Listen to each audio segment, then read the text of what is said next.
pag nakita ka ba sa daan tapos nanghingi ng life advice, meron ka bang naka-reading ibigay? Para Kung mapagbigyan bago din tayo sila. magtapos, top 5 mo. Top 5 mo na... Top 5 ko. ah, Wag magbayad sa jeep. Huwag Kasi magbayad doon sa din naman jeep. pupunta yung jeepney driver di ba? Huwag ka na magbayad.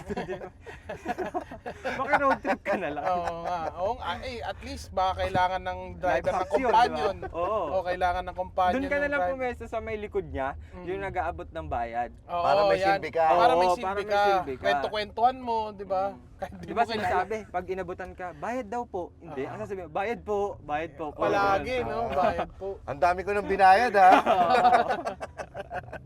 Ang ganda, ang ganda. Okay, so wala nang kinita yung mga jeepney drivers Oo. bigla. Parang nagra-road trip lang sila. Oo. Nagkaka-anxiety na ngayon yung driver, tingin ng tingin ngayon dito sa ano. Kailan ka huling nag-jeep? Kailan ang huling parang ang tagal na. Tarantado ka tapos ayun ang ano mo.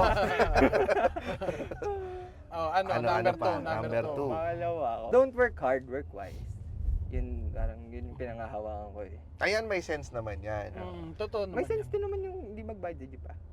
Illegal yun. Oo, ayan, illegal na yun. Oo, nakakaawa naman si ano. Oo nga, kaya nga, Nag-negosyo na maayos eh.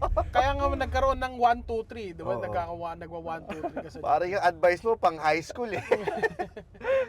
Pero totoo yung work-wise kasi minsan ang basihan ng tao na masipag ka, OT eh. Oo. Hindi nila alam yung OT. Yung oras na ginugol mo doon, pwede mo pang magamit na pwede mo pang pagkakitaan na same amount pa ng salary mo na makikitain. Naka-focus kasi sila sa work hard, hindi sa think hard. So, Doon kasi dapat ang Pilipino kasi ganun ang magsipag, gano'n eh. Dapat sipagan mo rin mag-isip. Ikaw ba hindi ka sa ano mo sa habang wala kang ginagawa, yun bang pastime mo mag-isip? Pero ayun, gamit naman sa content. Isip-isip lang. So itong mga advice mo, gagawin mo siyang t-shirt ganyan. Meron ganyan. Huwag magbayad sa jeep. Hindi naman. Sa maayos naman sakay ka yung- sa jeep. Alam na nung jeepney driver. Oo. Yung nasa kaliwa, yung may t-shirt na magbabayad sa jeep, kanina ka pa dyan. Bumaba ka na. Bumaba ka na. Number Life 3, advice. number 3. Number 3. Mag-ano ka, electric car. Yeah, Tama, mali. maganda yan. Oo. Siyempre. Tapos jumper ka dapat. Punta ka na sa parking lot. Ano daw, Kunin mo lang yung electric car ka at gumamit ka ng Jumper. jumper. Oo. Oh, tangina, wala kang ginastos sa fuel, wala ka rin ginastos sa Sa electricity. kuryente. Oo. Oh, tangina. Tapos yung kapitbahay mo, electric pan lang yung appliance. Tapos ang laki ng ano nila, no? Pero wag nyo gagawin nyo kasi lahat ng tao magbabayad yun eh. Yung losses ng Meralco yun eh. Oo. Ang masama dyan, kapag nakakonect ka talaga sa electric car ng kapitbahay mo, no? Sabi nung sino ba tong laging sunod na sunod sa akin? Nakakabit pala siya. Pero bean pass, pag bumili kayong bean pass, makakatipid na kayo dyan, hindi nyo na kailangan makikabit pa. Oh, dahil sila mismo ang magkakabit sa bahay ninyo for free, di ba? At pwede ka rin pumunta sa mga dealership nila at makicharge Oo. doon. Alam ko, for free din yun eh. Ang apat, pag gusto mo graduate, mangopya ka. Pero pag gusto mo magkaroon ng trabaho, mag-aral ka. Ay, perfect. Yan, Ganda. Ayan, ganda niyan. Ang ganda. So, isa na lang ang magtatrabaho, Mm. 39 ang kokopya. Oo. Pero kasi minsan ang gusto mo lang naman kaya ka pumasok at magtatapos dahil sa diploma. May mga ganun. Oh, diploma lang naman eh. Actually, meron naman talaga yung recto naman talaga. Meron naman Oo. talaga eh. Hindi, yun legal. Like, Legal. school talaga siya. TESDA. Pwede rin. Oo. Dahil hindi naman natin na dahil syempre may mga nabago rin na buhay ang TESDA. Pero nga kasi ako, kung may nag-e-exist nga yung ganyang klaseng school na pumasok ka lang dito, kumpletuhin mo lang, kami na bahala sa magulang mo, may diploma ka. Atin-atin na lang ha. Papasok ako dyan. Pasok ka rin. Ikaw, papasok ka dyan. Oo, pasok. Idea mo din. Baka nga ikaw pa, principal dun eh. May Ikaw, ganun ka? may mga school naman na ganyan na talagang minsan na 'di ba na na e-exchange yun ng sir, bigyan na kita ng ganito. ikaw na bahala sa akin. Oo. Ganun, may mga ganun naman. Tsupa ka lang, sir. Patsupain mo lang. Pero lalaki ako. Ang sabi mo pa dun sa teacher mo, patsupain mo lang ako, sir. Ikaw ang chuchupa. Sir, tangin na ikaw na nag-offer, no?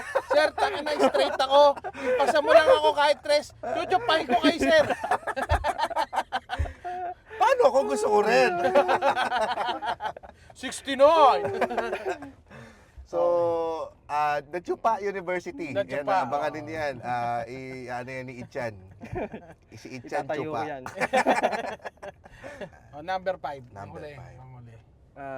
Yung famous tagline ko na siguro, yung wag magiging greedy kasi doon ka na mahuhuli. Kasi feeling ko applicable siya sa lahat eh.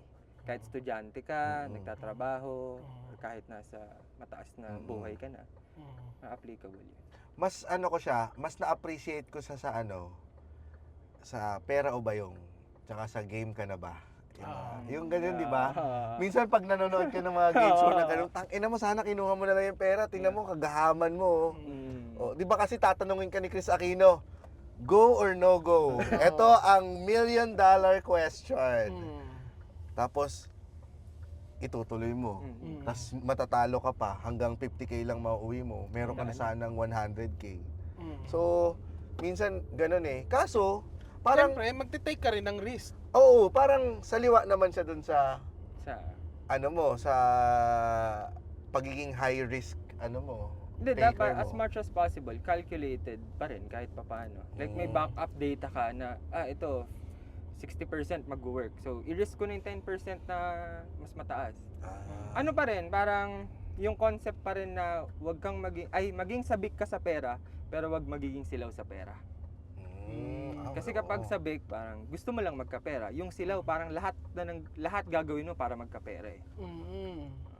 Kumbaga, ako parang kung a-apply ko rin sa sarili ko, tungkol dito sa passion ko, ayoko naman yung tumabo ng milyon. Gusto ko lang sa akin, yung sustainable. Oo. Yung dumarating yung trabaho na gusto ko, and then nasasweldohan ako, then rinse and repeat. Parang ganon. Ikaw ba naging greedy ka na? Yun, for example, crypto.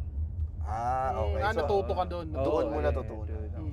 Kahit katulad ng pinag-uusapan natin nung kanina na ako ganun din, ayoko kasi nanggaling na ako sa part na nahirapan ako dun sa pera. So ayoko lang bumalik sa ganun. Okay lang ako na sakto lang yung pera ko, hindi naghihirap, may panampal ako ng pera. Pero ayoko na yung wala kaming pambayad ng kuryente. Yung Ayoko Pag nagkasakit, biglang di na... Ayoko na nun. Yung kunyari, walang pan-tuition, ayoko na noon. Basta at least, kung kaya kong kumain ng Wagyu, meron akong ilalabas na pera. At tapos kung meron din akong makakapag-travel din ako, okay din ako. Okay na ako sa ganun. Yan. Matuto kang maging content, ano yan, makontento ka. Makontento ka sa kung anong meron ka. Maraming salamat, Itchan. Catch us every week on YouTube, Spotify, or wherever you listen to podcasts. At syempre, i-follow na rin ang official social media pages sa Facebook, Instagram at TikTok para lagi kang updated sa masayang biyahe at kulitan sa kalsada.